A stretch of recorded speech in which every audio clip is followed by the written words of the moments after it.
বিশ্ব ব্যর্থতা দিবসের শুভেচ্ছা সবাইকে। আজকে হলো বিশ্ব ব্যর্থতা দিবস। তো ব্যর্থতা দিবস মানেই যে আমরা সবাই ব্যর্থ এমন না। আ আসলে প্রতিটি ব্যর্থতার পিছনেই লুকিয়ে আছে সকল সফলতার গল্প। রবীন্দ্রনাথ বলেন যে, ব্যর্থতাই হচ্ছে আমাদের সফলতার মূল গল্প। তো আজকে আমরা কিছু কথা বলব ব্যর্থতা দিবস নিয়ে। চলুন শুরু করা যাক।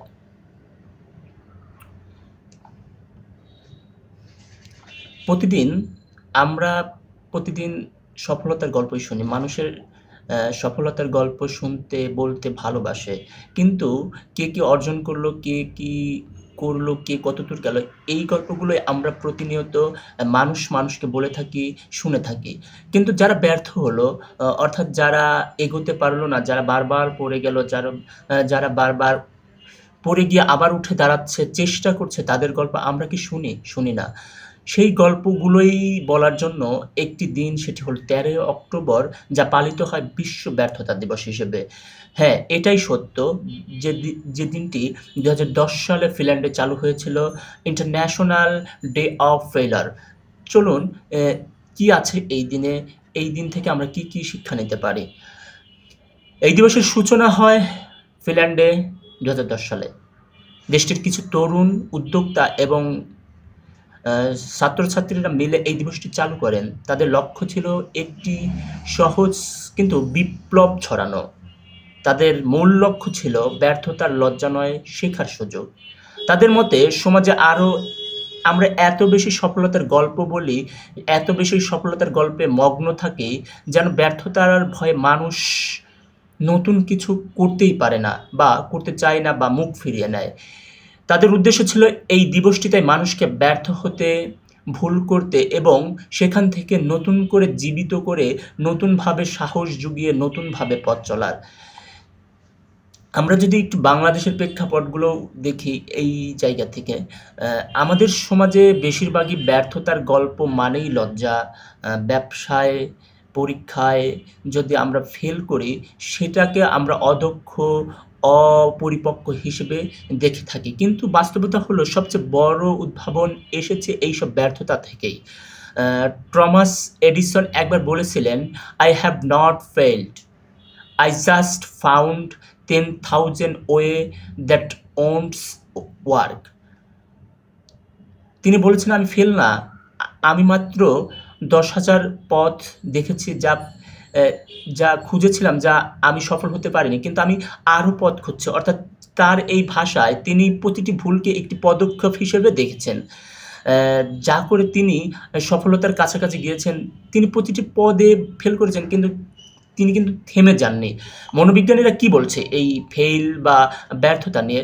মানুষ যখন ব্যর্থতাকে অভিজ্ঞতা হিসেবে বেছে নেয়, অর্থাৎ অভিজ্ঞতা হিসেবে সেটাকে আইডেন্টি করে, তখন তার গ্রোথনেস বা গ্রোথ মাইন্ডসেট তৈরি হয়, যা দীর্ঘমেয়াদী সাফল্যের চেয়ে একটি শক্তিশালী কার্যকর পদ্ধতি বা সম্পদ হিসেবে এই ব্যর্থতা দাঁড়িয়ে যায় তখন।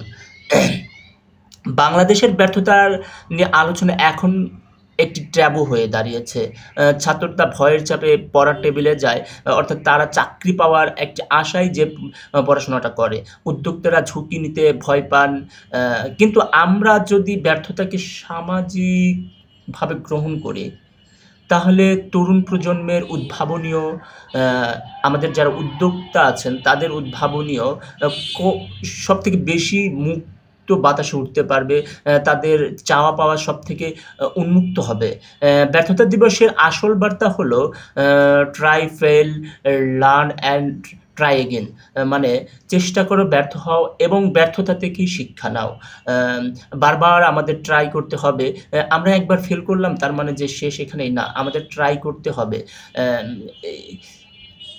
হুমায়ুন আজাদ বলেছিলেন যে কোনো তার জীবনে প্রতিটি প্রেমই আসলে নতুন প্রেম। তার মানে অর্থাৎ তিনি বুঝিয়েছেন যে আমি যতবার ফেল করেছি আর যতবার প্রেমে পড়েছি, আমি ততবারই শিক্ষা নিয়েছি। তো একবার ফেল করা মানে এই নয় যে আমরা শেষ, এইখানেই শেষ না।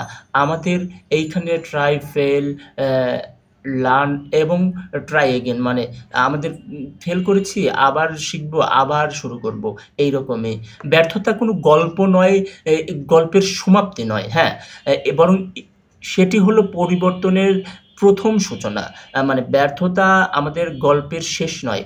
এটিই হলো আমাদের পরিবর্তনের প্রথম সূচনা।